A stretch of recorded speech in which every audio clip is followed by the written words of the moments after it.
अगर तुम एक साल से या फिर कुछ महीनों से मेरी वीडियोस देखते हो या फिर तुमने मेरे चैनल को सब्सक्राइब करके रखा हुआ है, तो ये वीडियो तुम्हारे लिए तुम्हें देखनी चाहिए। क्योंकि चांसेस आर कि तुम भी इस सेल्फ इंप्रूवमेंट की जर्नी में आगे बढ़ रहे हो और तुम्हारी भी कुछ एक्सपेक्टेशंस है कि आज से एक साल 2 साल बाद मेरे लुक्स इस स्टेज पे होगी, मैं फाइनेंशियली इस स्टेज पे रहूंगा। कुछ तो एक्सपेक्ट करके चल रहे होगे ना। देखो, इस वीडियो में मैं सिर्फ सच बोलने वाला हूं। मेरे इस सेल्फ इंप्रूवमेंट की टोटल जर्नी का चौथा साल चल रहा है, ऑलमोस्ट पांचवा आने वाला है। I have the experience and I have some of the points which I can keep in front of you, जो कि मैं बोल सकता हूं तुम्हें, और तुम्हें सुननी है। पहले सुनो, इस चीज को समझो इससे पहले कि तुम्हारा ईगो हर्ट हो जाए, क्योंकि इस वीडियो में तुम्हारा बिलीफ सिस्टम टूट सकता है। तुमने इंटरनेट पे इतने सालों से जो बकवास देखी हुई है, जो बकवास लोग करते हैं कि भाई तू ये कर ले, तुझे ये होगा, लोग ऐसे अटेंशन, ये सारी चीजें, ये सारी बकवास मैं इस वीडियो में खत्म करने वाला हूं। तुम्हारा ईगो हर्ट हो सकता है, so there is a disclaimer. मुझे कुछ भी बुरा भला बोलने से पहले एक बार पॉज करना और सोचना कि मैंने जो बोला है वो सेंस बना रही है कि नहीं।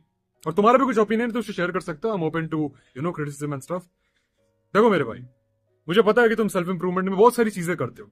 लुक्स हो गया, हाइट हो गया, तुम्हारी सोशल स्किल्स हो गई, कम्युनिकेशन, फाइनेंसेस, बहुत सारी चीजें हैं तुम्हारी। जितने भी पिलर्स है सेल्फ इंप्रूवमेंट का, चांसेस है कि तुम उन सारे पिलर्स को कवर करने की कोशिश कर रहे हो। लेकिन तुमने भी ऑब्जर्व किया होगा कि आज से ठीक एक साल पहले, अगर तुम एक साल से कर रहे हो सब, आज से ठीक एक साल पहले सेल्फ इंप्रूवमेंट में जो तुमने लिस्ट बना के रखी थी कि मैं डेली ये चीजें करूंगा, आज की लिस्ट उस एक साल पहले वाली लिस्ट से काफी अलग दिखती है। क्यों? सेल्फ इंप्रूवमेंट में कोई अपडेट आ गया क्या? कोई नया सॉफ्टवेयर इंस्टॉल हो रहा है? नहीं, ये कोई गेम नहीं है, ठीक है। द थिंग इज, टाइम के साथ साथ तुम्हें कुछ चीजें रियलाइज होती है। जैसे जैसे आगे बढ़ोगे तुम्हें और रियलाइज होगा कि भाई सेल्फ इंप्रूवमेंट में ये जो लोग बोलते हैं कि भाई म्यूइंग कर लो, है ना, जॉ लाइन अपनी ठीक कर लो, अपना फेस का फैट कम कर लो, तुम्हारे चीक बोन एक्सपोज रहने चाहिए, तुम्हारी फेस में सिमिट्री होनी चाहिए, तुम्हारे आई जो हंटर शेप के होने चाहिए, ये सारी चीजें जो है पहले के टाइम में तुम्हें ये सारी चीजें काफी ज्यादा प्रोमिनेंट लगती थी। तुम्हें लगता था वाह भाई ये सारी चीजें, हाँ ये बहुत आसान है, कर लूंगा, मुझे यही तो करनी है, और क्या करना है ना। और पहले के टाइम में पैसे को लेके तुम्हारा पॉइंट ऑफ व्यू काफी ज्यादा अलग था। तुम्हें लगता था हाँ भाई पैसे कमाने हैं, ठीक ठीक चलो, यही था तुम्हारा एटीट्यूड पैसे को लेके। आज के टाइम में जैसे जैसे तुम बड़े हो रहे हो, जैसे जैसे तुम्हें दिख रहा है कि दुनिया में क्या हो रहा है, जैसे जैसे तुम्हें एक्सपीरियंसेस हो रही है चीजों की, तुम चीजों को अपनी आंखों से ऑब्जर्व कर रहे हो और तुम्हें समझ में आ रहा है कि दुनिया साला काम कैसे करती है। पैसे को लेके तुम्हारा पॉइंट ऑफ व्यू बदलते जा रहा है।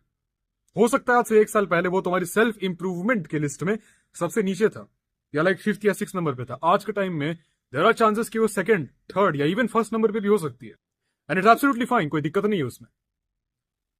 वक्त के साथ साथ तुम खुद देख रहे हो कि तुम्हारी चीजें, तुम्हारी प्रायोरिटीज जो है वो बदल रही है। तो मैं चाहता हूं कि इस वीडियो में जो चीज बोल रहा हूं उसे समझो और इंप्लीकेट करो, ताकि तुम्हारा जितना टाइम वेस्ट हो रहा है ना अपनी प्रायोरिटीज को सही जगह पे लेके आने के लिए, क्योंकि मुझे 4 साल लग गए, तुम्हें 5 साल 6 साल लग सकते। मेरी ग्रोथ रैपिड हुई थी, तुम्हारी ग्रोथ काफी स्टेबली और स्लो तरीके से हो सकती है।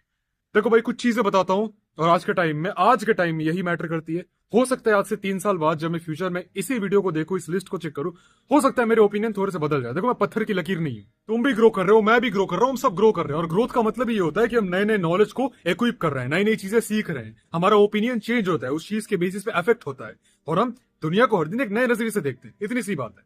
सबसे पहले तुम्हारा लुक्स, मानो ना मानो तुम्हारी लुक्स तुम्हारे लाइफ के हर एक एस्पेक्ट पे तुम्हें अफेक्ट करने वाली है। चाहे वो डेटिंग हो गया, तुम्हारे रिलेशनशिप्स हो गए, तुम्हारी नौकरी हो गई अगर कर रहे हो तो, या फिर तुम्हारा सोशल इंप्रेशन होता है सबसे इंपॉर्टेंट, वो भी लुक से डिसाइड करता है। लोग बहुत जजी होते हैं, और इसके लिए ना तुम लुक्स को ब्लेम करो, ना अपनी जेनेटिक्स को ब्लेम करो, ना लोगों को ब्लेम करो। अब गेम ही ऐसी है तो खेल के जीत जाओ ना यार। कंप्लेन करके क्या मिलेगा? खेलो, जीतो, बात खत्म। लेकिन फिर वही बात है ना, अगर डिसिप्लिन नहीं हो, अगर वो चीजें आसान हो, तो सबकी लुक्स ठीक होती। और फिर जो लुक्स को लेकर इतना ज्यादा ऑब्सेशन चढ़ा है ना, ये नहीं चढ़ता, वो इतनी इंपॉर्टेंट नहीं होती। इसकी इंपॉर्टेंस इसकी स्कार्सिटी में ही है। दूसरी चीज है भाई फाइनेंसेस, तुम्हारे पैसे, तुम कितना कमा रहे हो। देखो मेरी बात सुनो, लुक्स के मामले में I don't look that good, I look average. पहले के टाइम में तो और भी बेकार दिखता था, वक्त के साथ साथ थोड़ा थोड़ा इंप्रूव हो रहा हूं। लेकिन अगर मेरी लाइफ में कोई एक ऐसी चीज है जो बहुत ही रैपिडली इंप्रूव हुई है मेरी हाइट के अलावा, वो है मेरे फाइनेंसेस, मेरी अर्निंग पोटेंशियल। आज से ठीक 1 साल और 11 महीने पहले मैं एक ऐसा बंदा था, चिरकुट वर्ड सुना है? मुझे अगर चिरकुट वर्ड का डेफिनेशन कहोगे ना तो मैं बुरा नहीं मानूंगा, क्योंकि मैं चिरकुट था एक नंबर का। सोशल स्किल्स बकवास, लुक्स बकवास, फाइनेंसेस का पूछा ही मत, कुछ नहीं था। आज के टाइम में उतना भी बड़ा नहीं हूं, लेकिन at least I can get what ever I want.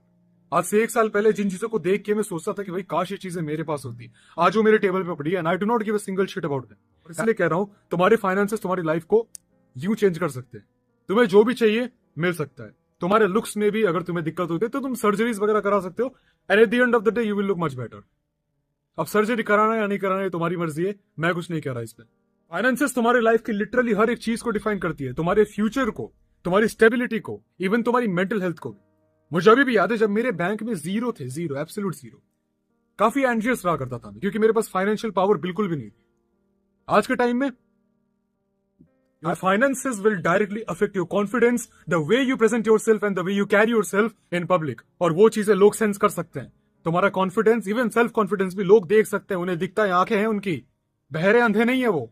तीसरी चीज है तुम्हारी बॉडी, तुम्हारी बॉडी, मसल्स, तुम कितने फिट हो। और बॉडी में मैं हाइट भी काउंट करूं। अब मानो ना मानो, अगर कोई बंदा तुमसे टॉल है और वो एक अच्छी बॉडी लेके भी घूम रहा है, उसकी बॉडी भी काफी अच्छी, तो भाई कॉमन सेंस ये कहता है कि लोग उसको जब देखते हैं तो एक अच्छे तरीके का इंप्रेशन छोड़ के जाता है वो। फर्स्ट इंप्रेशन की बात कर रहा हूं। तो अपने लुक्स को इंप्रूव करो, अपने फाइनेंसेस पे काम करो। फाइनेंसेस पे काम करने के लिए ऑब्वियस सी बात है, कोई स्किल सीख लो, कंटेंट क्रिएशन में आ जाओ, कुछ भी करो। नौकरी भी पकड़ लोगे अगर बढ़िया पे करती है तो कोई दिक्कत नहीं है, तुम्हारी मर्जी है। अब जरूरी नहीं है कि मैं नौकरी प्रेफर नहीं करता इसका मतलब तुम भी ना करो। और लास्ट चीज है तुम्हारे बोलने का तरीका, तुम्हारी सोशल स्किल्स। मानो ना मानो, लेकिन इस चैनल का अगर एक ऐसा कोर है, एक ऐसा सीक्रेट है, क्यों मैं 2 साल से भी कम टाइम पीरियड के अंदर मैंने इतनी बड़ी ग्रोथ अचीव करी फ्रॉम एब्सोल्यूट जीरो, वो सोशल स्किल्स ही है। कोई भी और एक बंदा, उसकी लुक्स कितनी भी अच्छी हो, अगर उसकी सोशल स्किल्स अच्छे नहीं है तो कैमरे के सामने छोड़ो, रियल लाइफ में भी लोगों से ढंग से बात नहीं कर पाएगा। और कम्युनिकेशन और तुम्हारा कॉन्फिडेंस आपस में लिंक्ड हैं। तुम जिस तरीके से बात करते हो लोग तुम्हें वैसे ही परसीव करते हैं। और साइमल्टेनियसली औरतें भी, विमेन भी एक ऐसे इंसान को ज्यादा अट्रैक्टिव मानती है जो कि सोशली अपने आप को एक्सप्रेस कर सकता है। Someone who has the ability to articulate himself in front of people, in front of camera, या फिर खुद से। आई वुड सजेस्ट यू कि अपने लुक्स को, अपने फाइनेंसेस को, अपनी हाइट और बॉडी को और अपने सोशल स्किल्स को, इन 5 चीजों को अगर इंप्रूव करते हो, बाकी की चीजें गई तेल लेने। इसके नीचे जितनी भी चीजें आती हैं तुम्हारी सेकंड प्रायोरिटी लिस्ट में होनी चाहिए। फर्स्ट प्रायोरिटी ये 5 चीजें। अब ऑब्वियस सी बात है, कुछ लोग कहेंगे भाई स्पिरिचुअलिटी, भाई मोरालिटी, हाँ भाई ठीक है, वो जब हम पैदा हुए थे ना उसी के साथ आ गई थी पैकेज में। उसी का एडवाइस हमेशा मानना, अगर सेल्फ इंप्रूवमेंट में तुम्हें जेन्युइनली आगे बढ़ना है, बिना ड्रिफ्ट के इधर उधर, जो 90% लोग कर लेते हैं और कभी प्रोग्रेस नहीं कर पाते, प्लीज एक बात सुनो, उसी पे स्टिक रहो। Stay fucking strong.